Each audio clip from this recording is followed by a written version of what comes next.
What's up, NAIA Report Nation? It's your boy Manny here. Welcome to another edition of Hoop Report, NAIA Women's Basketball Podcast, episode 27, officially number 27, as we're going to react to the top 25s. I know we're doing it a little bit later, but like I said before in the previous episode, wanted to get that interview with Coach Andre Bell out as soon as possible. So I'm going to push back the reaction video till this morning, Friday, something to set you guys up for the weekend.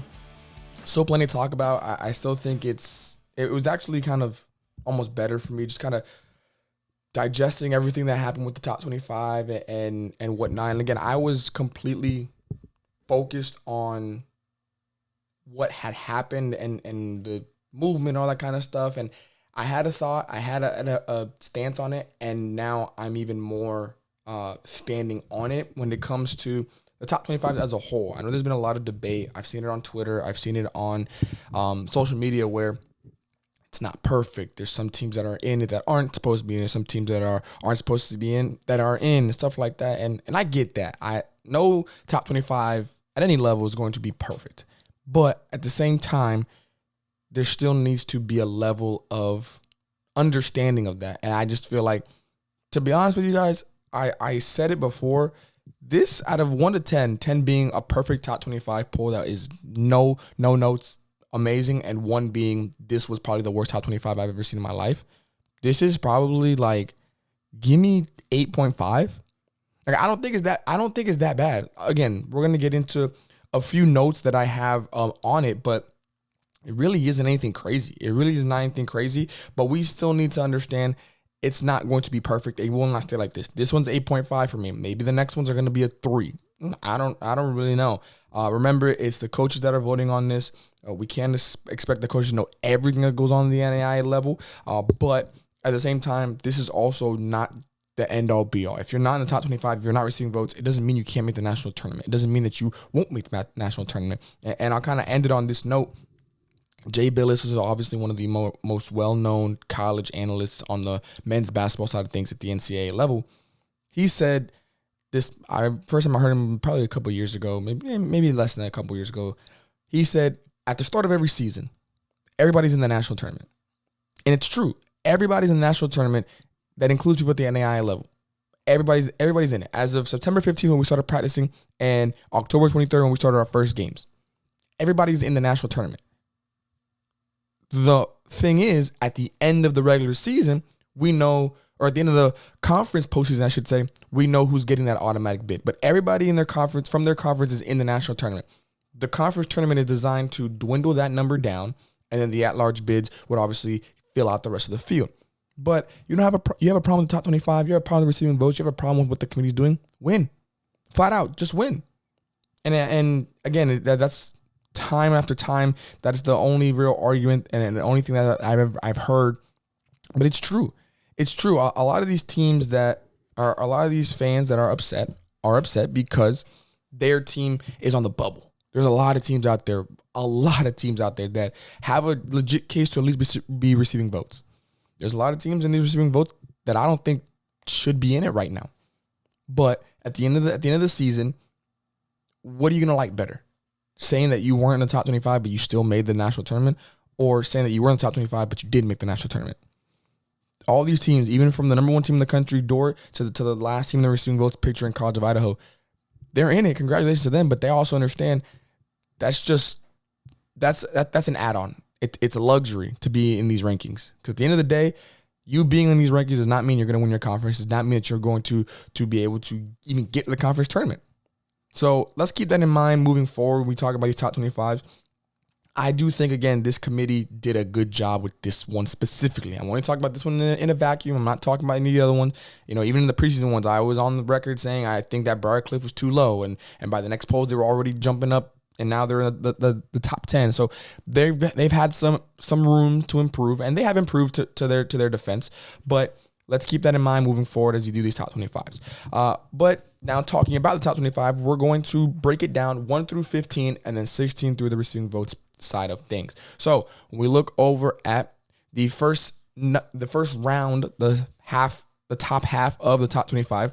Dordt, number 1. Bethel, number 2. Campbellsville, Dakota State, Marion, St. Francis, Freed-Hardeman, Briar Cliff, Concordia, and Lewis and Clark State round out the top 10. Then Langston, Mid-American Nazarene, Rio Grande, Dakota Wesleyan, and Rocky Mountain will complete the 1 through 15 slots. Now, it's very important that we understand the up-down report. So basically patterns that we see, patterns that are forming, and there's a few patterns that I've seen. It's one specific pattern that I've seen, and the rest of these that I'm going to talk about are just kind of general points. The pattern that I've seen, 4 through 7 is going to be flipped all season long. You've got Dakota State, Marion, St. Francis, Freed-Hardeman. Out of those 4 teams, the one that I'm a little not surprised about, but the one that I'm most interested in happening or most interested in the outcome was St. Francis jumping Freed-Hardeman.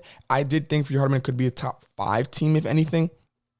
And for me, the only thing is I'm going to always, again, this is just me, I'm going to always side on the end of records. I think it should go record. I think it matters who you do play. I think it does, in like parentheses, subdivision of that, where it was at. Was it at home or on the road? Again, I don't put too much stock into that. I put more stock in a road win than a home win, obviously, but I don't put too much stock into that. And then we're talking about common opponents. And then we can talk about your strength of schedule and all that kind of stuff. Like I said, and I always do these prediction videos or the prediction videos for the top 25. I'm only going to focus on those 2 weeks. As season goes on, I might open up depending on how other things happen. You know, if there's a top ranked match that happened or game that happened a few months before or a few weeks before, I might look into that one just because it would have a direct implication probably on the polls. But for the most part, I want to stick to the 2 weeks just because it's going to be hard and it'll be a rabbit hole that I fall down if I'm trying, okay, who did this? Okay, and I don't got time. Y'all don't got time. There's no need to be putting that extra stuff out there. But I say all this to say the record for me is always going to be the number one thing. Record-wise, I would have gone Freed-Hardeman at 4, St. Francis at 5, Marion at 6, Dakota State at 7. Yes, Dakota State's one loss of the season is to Dordt. And I've been on record saying if you lose to Dordt, it ain't nothing wrong with that. Honestly, from my opinion, you didn't lose that. That's one of those games where if you're the team playing Dordt, you have no pressure in that game. You can go out there and play free because you're not supposed to win that game. No one expects you to win that game. Dordt has all the pressure, and as long as their winning streak continues, they're going to continue to have that pressure, which I know that's what they want. But that's how I would do it record-wise. That's the only thing I would say. And again, that's not really a note. That's just kind of a personal preference. I just feel like you have to reward winning. And while Dakota State did lose to Dordt, it's still a loss. Yes, the loss to me should drop them below the top 5. But the loss to Dordt keeps them in the top 10. I would still have them above a Briar Cliff, a Concordia, and a Lewis and Clark. Like I would have them above that for sure. I think 1 through 7 have kind of separated themselves right now. I think Briar Cliff is then in its own region right now, or in its own division, own category in the top 10. And then Concordia and Lewis and Clark State would start the next one with Langston, Mid-American Nazarene, all those teams. But the top 7, I like it. I just would have reordered it according to record because that's a personal preference of mine. Nothing against the teams or the committee on that one. Now we're going to go over to the first note that I have. Lewis and Clark State versus Langston. That's the debate here. And it's a debate that I'm kind of interested in bringing up because now we're talking about resumes a little bit. So, and before I go on, I do want to say that December 8th is the start of RPIs dropping. January 20th will be the start of ARC ratings, and January 20th will also be the start of quad records. That will also be a very big influencer in the top 25s moving forward. So I just wanted to mention that. I'll explain them. I'll explain them right now, just so that we all kind of have an idea of what they are. RPIs are just the strength of your schedule, who you played and who they played, that kind of stuff. ARC ratings are just your standings, the standings, I should say, in your specific region. There are now going to be 5, I believe, now with only having 20. So that just means in this specific region, so in the Southwest, this is how we see the standings kind of shaking out. That is a big, I would argue that's bigger than top 25 in some cases as to who makes the national tournament with an at-large bid and that kind of stuff. And then your quad rankings or your quad record is just your record against certain quad opponents. Obviously, quad 1 games, think of your Dort Defenders. Quad 2, a little below that, again, this is just off the top of my head, I would say Dort's quad 1, maybe quad 2 would be your, looking at it, maybe outside the top 10, top 15. So maybe a Langston, Mid-American Nazarene, Rio Grande. Again, I'm not saying that that's how I see those teams. That just kind of give people an idea from terms of the rankings. And then your quad 3 games would probably be lower top 25 in receiving votes pictures. So Shawnee State, Evangel, Huntington, those kind of teams. And then your quad 4s are obviously the teams who aren't having that great of a season. Each quad, a quad 1 win is the most in terms of resume building. Quad 4 doesn't really move you that much, if any. So I just wanted to give the people at home an idea of that, to keep that in mind. I know it's a lot of numbers, I know it's a lot of stuff, but just an idea moving forward that will be much more than you add that in. I would probably say quad, like those 3, maybe not so much RPI, but the other 2 I think will be a very big influencer in a lot of these things.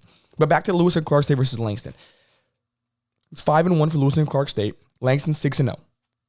I said in the prediction video that I thought Lewis and Clark State should be outside the top 20, outside the top 10, and move Langston into the top 10. I was pretty much on the nail for the top 10s because I had the same teams 1 through 7, obviously different order, but I had the same teams 1 through 7. I had Briar Cliff at 8, which I'll touch on once I get through Lewis and Clark State and Langston. I had Concordia going to the top 10. The only one that I didn't necessarily, I had it wrong, but I didn't have it fully wrong. I knew Lewis and Clark State would drop out of the top 10. I had them as best case scenario number 10, so that's kind of what ended up happening. But I do believe Langston should have been in that top 10 just because when we look at the resumes, both have 1 receiving votes win. Both have played the same number of games. Both have, aside from the 1 receiving votes game, in Langston's case, they have 5 unranked games on their schedule that they've won and dominated in for the most part. For Lewis and Clark State, they have the 1 receiving votes win. Then they have 4 unranked wins on their record. And then they have the upset loss to Rio Grande earlier this week. Now, I understand that you technically have a better strength of schedule because you've played another ranked opponent in the same time as Langston. I still think you lost that game, though, and it's considered an upset. And an upset that at the time, when I'm talking about these upsets, it will be for what the team was ranked or what they were doing at that moment in time, not now. Rio Grande is now number 13 in the country. It looks a lot different now. I understand that. But that didn't happen back then. When that game happened, we called it an upset because it was number 20 against number 10, I believe it was. And I'm going to double check that because I don't. Yes, number 20 is number 10. So number 20 is number 7, excuse me. So over double in terms of spots where you were. You can't lose that game. I understand it was on the road. I understand that aspect of it. But again, a loss is a loss in my opinion. At this point of the year, all this I'm talking about is right now. The other thing I will say about top 25 is that I kind of will put on the side of the fans and the players and the coach and all that kind of stuff. Top 25s are not supposed to be a prediction of where these teams are going to be. It's supposed to be at this moment in time. So as of November, when these polls came out on November 26th, how are these teams looking? The way it's looking, Lewis and Clark State, in my opinion, has not had as good a season as Langston. We're splitting hairs. And it only is that 1 loss. If Lewis and Clark State would have won that game, I have no problem with this one. I would have said they'd stay in the top 10, probably hold their spot number 7, maybe drop to number 8. Or even if they do drop to number 10, it's because Briar Cliff and Concordia, which also is a good argument to make, had better 2 weeks than Lewis and Clark State, which is fine.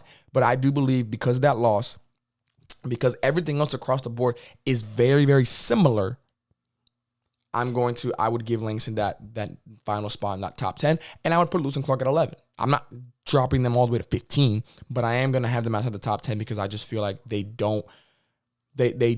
needs to be a certain level of just consequence for losing that game. Because if you would have won that game, now I'm going to stand here. I'm going to sit here saying, hey, that was a really big win. It's going to help their RPI. It's going to help their resume. It's going to like all these type of things. But now it's not. Now if anything's going to now you're hoping that Rio Grande does have a really good season, which obviously they're going to have and have been having, which again does play into a certain level of resume helping to hold you in that number 10 spot. I do credit the committee for putting them at 10 and not putting them any higher. But again, nitpicky a little bit. I would have had them 11 and Langston number 10. Before we move away from the top 10, I do want to touch on the Briar Cliff Dakota Wesleyan game and what I noticed from the outcome of that game. Not from a basketball standpoint, but from a top 25 standpoint. I had Briar Cliff moving in the number 8 because they had a really good season so far. Before that game, they were 9-0. They were just on a roll, and I've been on record for them being top 15 from the preseason polls when they weren't, and then moving on all the way up. I have been told, and I have talked to some people that supposedly the Tuesday night games do not affect Wednesday morning's polls, which I understood. Obviously, the committee has to meet Tuesdays most of the time, and it's a lot going on, whatever. And unless the committee expects an upset, which I don't know if they did. If they did, hats off to your committee. But I didn't expect an upset, and nothing against Dakota Wesleyan, but I just did not think that was going to happen. But it does happen. And in the little notes that the top 10 teams always get, it's for Briar Cliff. It says the Chargers hold the number 8 spot with a strong 9-1 record and a 3-1 mark in conference. BCU opened the season with 9 straight wins, including dominant performances over Waldorf and Missouri Valley, before dropping its most recent game to Dakota Wesleyan. That small paragraph tells me that they did take into account the last game. I think same thing as Lewis and Clark State. If you're going to take into account that you were upset by a team double spots below you and at your place, because it was a home game for Briar Cliff, you can't be in the top 10. You can't be in the top 10. And if you are going to be in the top 10, then I think you need to go and stay at 9.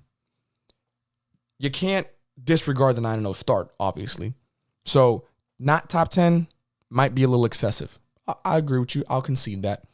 But then you've got behind you a Concordia who's still undefeated, who's got some dominant wins under their own belt, who right now is a higher seed in your same conference. I'd put Concordia at 8. I'd leave Briar Cliff 9. And then I would put Langston at 10. Because I still think, even though Langston is 6-0, and in this case, Briar Cliff is 9-1, Briar Cliff has had stronger opponents, and they've faced a little bit more in that one than Langston has. That's my take on it. It's definitely a personal opinion. It's not how I think it should have. It's not how it should be. It's more of how I think it should have gone. It's not the end of the world, but for me, that's how I kind of would have finished out the last 4 spots, so to speak, with 8, 9, 10, and 11. Now moving on to the real crux of this polls that I think is stirring up the most in terms of top 25.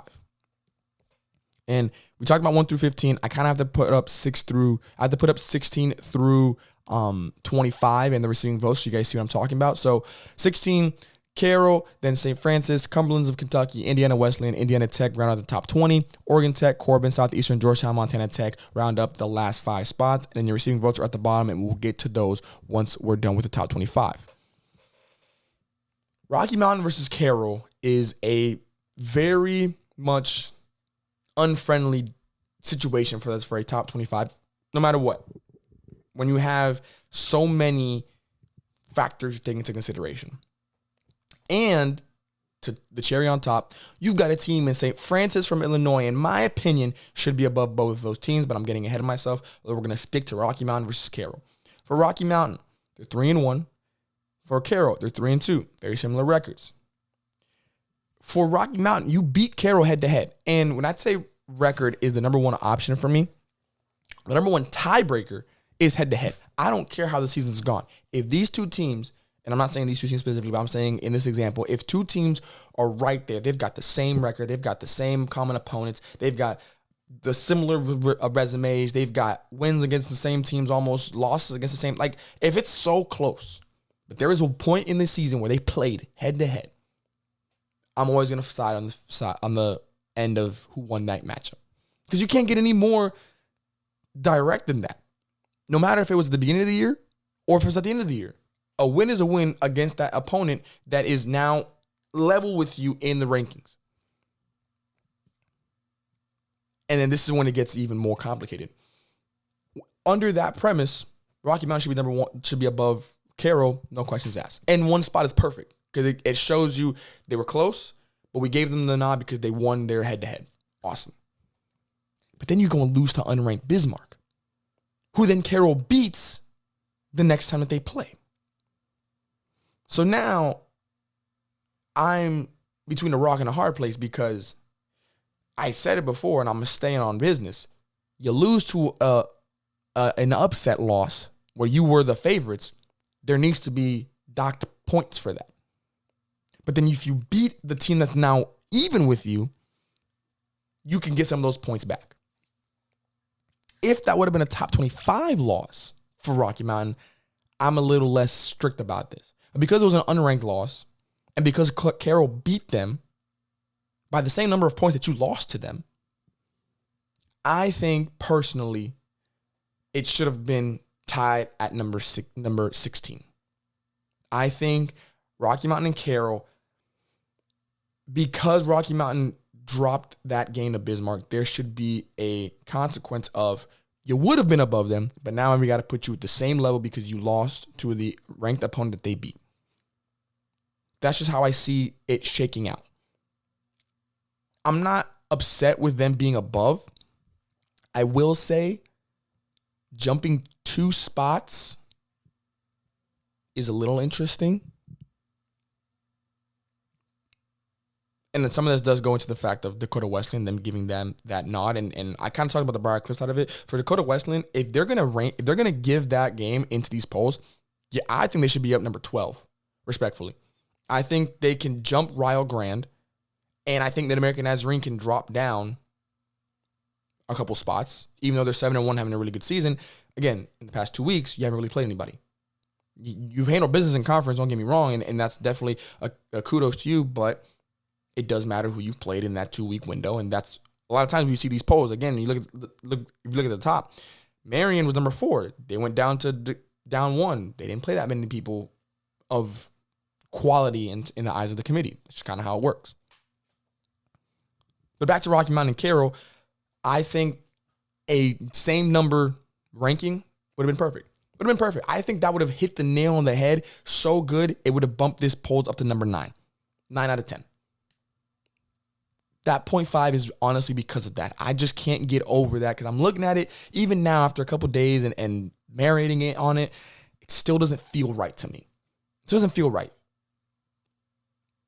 And the baseline argument, I guess, here is really, where do you stand on this, on these 2 sides?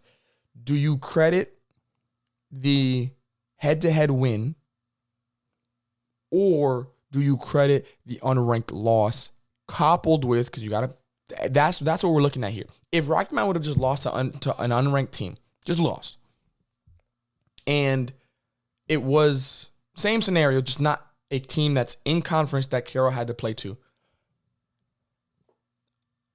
I may be more lenient, depending on who the unranked team is, but I may be more lenient in, all right, I'll give you 15. But because Carrol beat that team, I just don't think you can overlook that. And I think an even would have been perfectly fine. That's what I'm going to kind of die on when it comes to those 2 teams in the scenario. Now, notice, I said Rocky Mountain and Carrol should be tied at 16. Why? I believe St. Francis should have been over them. I believe St. Francis has been a top 15 team the past 4 weeks now that we've been playing in the season. Well, 5 weeks we've been playing in the season. I think they've been dominating teams across the board. And while they have not played all but one ranked or receiving votes team, they won that game obviously being 8-0.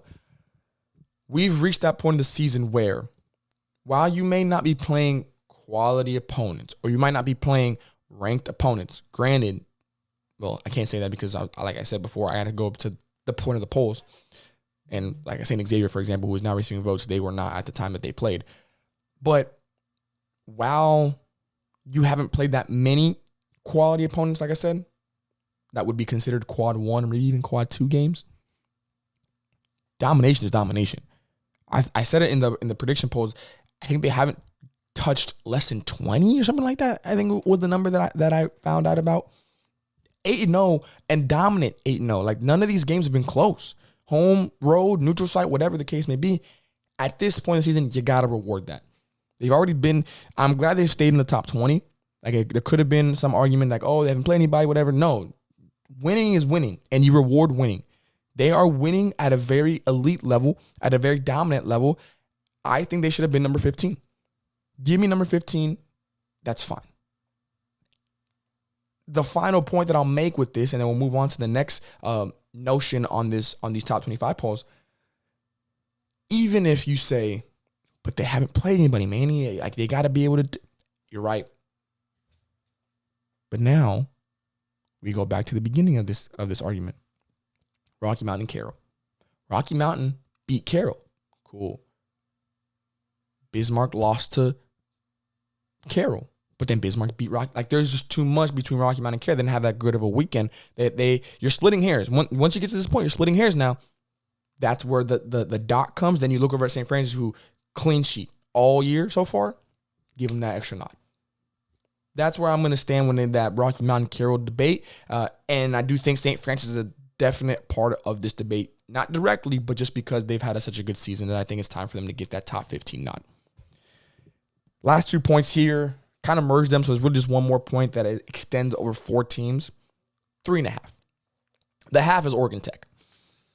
I said on the prediction polls, the Oregon Tech Lindsey Wilson game was a playoff level game in terms of top 25 chances. An Oregon Tech win would have kept them in the top 25 comfortably, maybe top 20. We'd see. An Oregon Tech loss, you're in jeopardy of falling out of the top 25, but definitely out of the top 20. They're at number 21. Kudos to the committee. They got it right. But Lindsey Wilson won that game. I'm a little shocked that they're not number 25. I think they need a drop. They've got 2 unranked losses on their schedule. Those have to be reprimanded, so to speak. But out of the 7 games, you've beaten 2 receiving votes teams. Again, at the time, beaten 2 receiving votes teams, and you now have a top 20 win under your resume. You look at the other 2 teams that were vying that top 25 and the number 25 spot. It's Montana Tech and Hastings. Hastings dropping out. I understand it because I'm going off of, again, records. You have the most losses out of the 3 teams at 3 losses. One of those losses was to Dort, so you can even dock that one away. Cool. But you have an unranked loss to Sterling. And you have a loss to receiving votes Friends, which at the time was a massive upset because receiving votes Friends was still receiving votes, and Hastings was number 25, I believe, in the top 25 at the time. So in reality, it is an upset loss and an unranked loss. You got to get docked some points there. You did beat Dakota Wesleyan, which is a very nice win, which is the only argument you really have as to, we should have stayed top 25. But I just don't think it's powerful enough for right now because Dakota Wesleyan has had its fair share of upsets and whatnot. Even though they just beat Briar Cliff, I would not be putting that into these polls. Well, I'll have to get a clarification on that in the future. Montana Tech is really the only other debate here between themselves and Lindsey Wilson. 5-1, you beat, at the time, Southern Oregon, who's number 15 in the country. Once we get past a week, though, wherever that team is now, I do believe should affect that win. So, for instance, Hastings, they lost to receiving votes Friends. Receiving votes Friends are still receiving votes. So that win, that loss doesn't really sway too much. Now, if Friends were to drop out of all the national committee eyes, now that loss looks a little bit more painful. In Montana Tech's case, when you beat Southern Oregon, it's a big win. Start the year. Early part of the season. They were number 15 in the country. This is the team that almost went perfect last year up until, I believe it was the Elite Eight. But now they're receiving votes. Still a really good team. still have that level of cachet. They're receiving votes. So that win has to be a little bit lower now. If on a scale of 1 to 10, it was 8 or 9, now it's got to be like 7 to 6. Then you beat Receiving Votes College of Idaho, who at the time was receiving votes. Then they were out of the receiving votes picture. Now they're barely just in. That win, I don't think, really sways me too much. And then you lose to an unranked Valley City team. All right, now we really got to start talking about this. Yes, Lindsey Wilson has 2 unranked losses on their schedule. I get that. But they also have 2 receiving votes wins.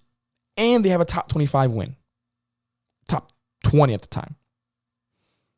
For Montana Tech, you have a receiving votes win. That's what I'm counting Southern Oregon as. A receiving votes win. A receiving votes win again in College of Idaho, who was just receiving votes. And you have a bad unranked loss. Because at least in the case of Lindsey Wilson, you lost to Georgia Gwinnett, who is having a really impressive first season as a program. And who I think will probably be a quad 3, high quad 3, low quad 2 team. In terms of where they fall in the national world.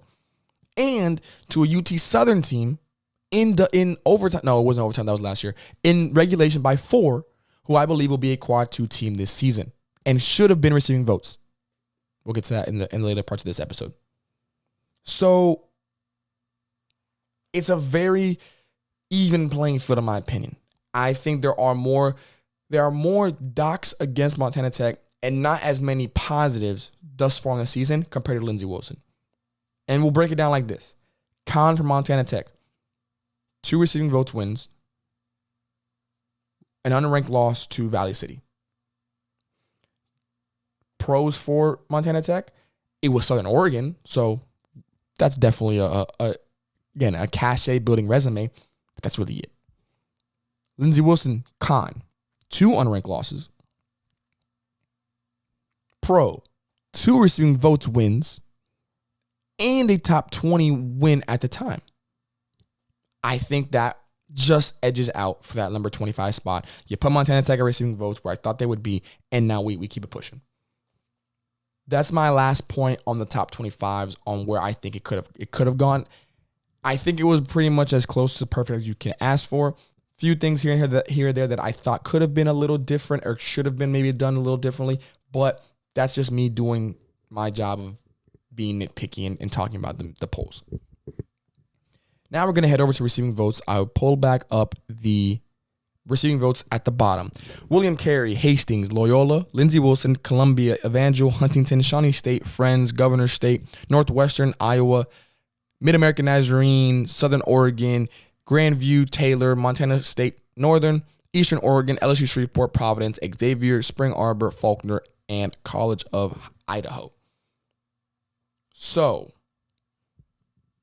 there's really only 2 things, one and a half actually, that I want to talk about.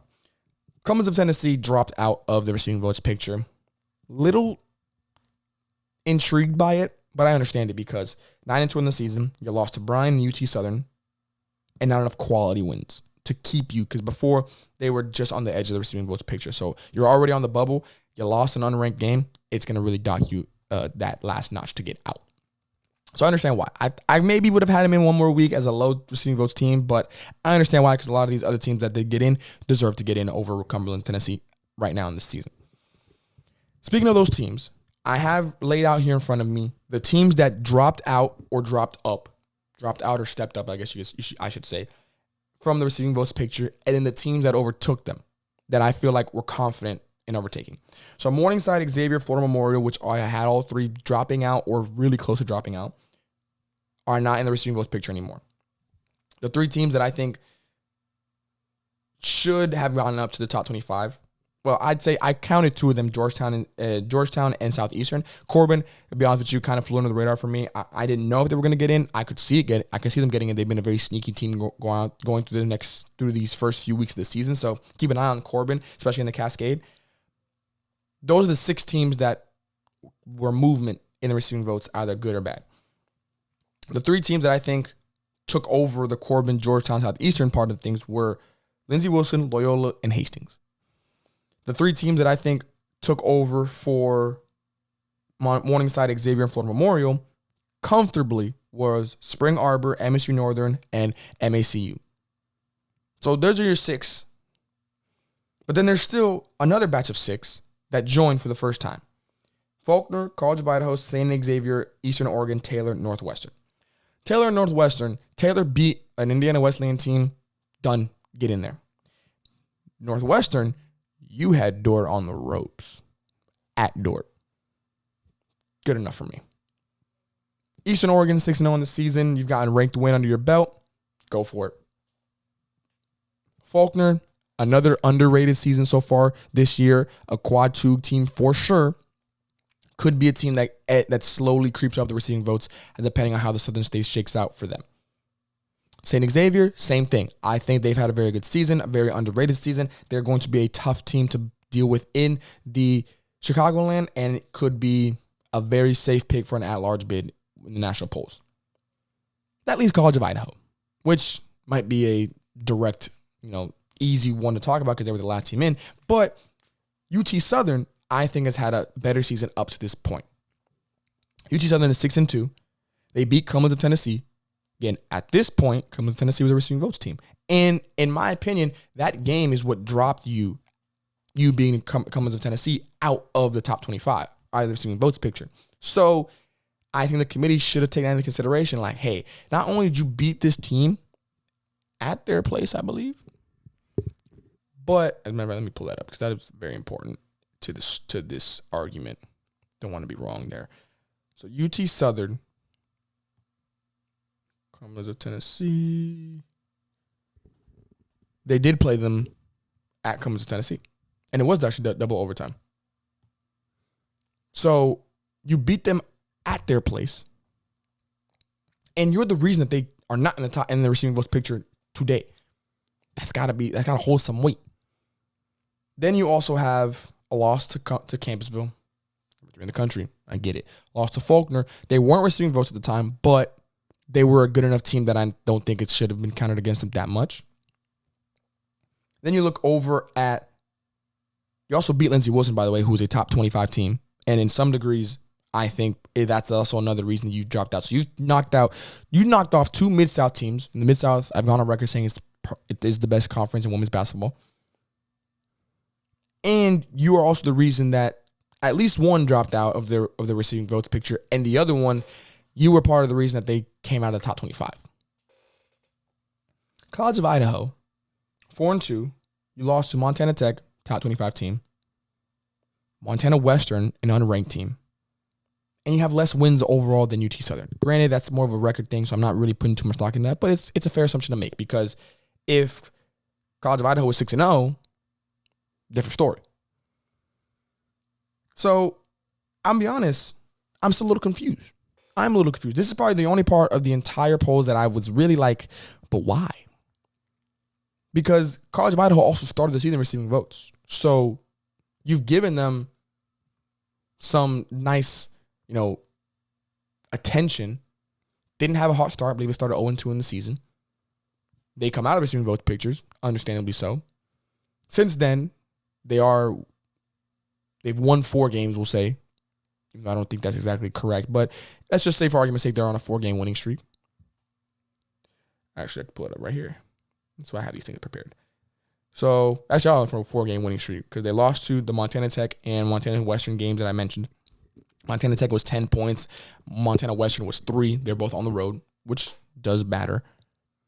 And then they're on a 4-game winning streak where they've won in order by 18, by 10, by 16, by 15. Actually, 18 might be 22. Yeah, actually might be 22. So, dominant wins. All double-digit scoring games. But I just still think UT Southern should have had that. If we're talking about 2 votes, because that's what College of Idaho got. They got 2 receiving votes choices. I think those 2 could have gone to UT Southern. Am I saying College of Idaho didn't deserve it? No, I'm not saying that. I am just saying that I think UT Southern had a better case today. That'll probably change in the future because College of Idaho does have a very strong schedule left. They've got Arizona Christian, Emory-Riddle. They've got Lewis and Clark State. Obviously, they're in the Cascade, so they're going to have a lot more chances, in my opinion, to get into the receiving votes in top 25 than UT Southern, even though the Southern States is garnering some nice attention, I still believe that there's a world where UT Southern should have been in there over College of Idaho. But that's going to do it for my top 25 reactions to what came this past Wednesday. I don't think it was bad. I think it was an 8.5 out of a 1 to 10 scale. And 8.5, close to 9. Like I said, the only 0.5 that I had was really the Rocky Mountain Carrol debate. You add that in, I jump it up to maybe an 8.7, 8.8. I do think I didn't necessarily fully agree with the UT Southern and College of Idaho takes at the end of the receiving votes, but that's just receiving votes, so I know we're not going to be too nitpicky about that. Everything else seemed there was a reason for it. Sometimes when I get on here, it's not always going to be what I necessarily think should have gone. I might just be helping explain to you guys, okay, well, why is this team above this team and this team is not in it altogether? Sometimes I'm going to agree with the committee. Hey, I think they did a good job with this. I think they did a good job with that. Again, Oregon Tech should have been out of the top 20. They're out of the top 20. I don't think 25 again was a very, very hard sell. I just think there was a world where it could happen. But it didn't, and I'm okay with that. There were some things that I think they should have done differently.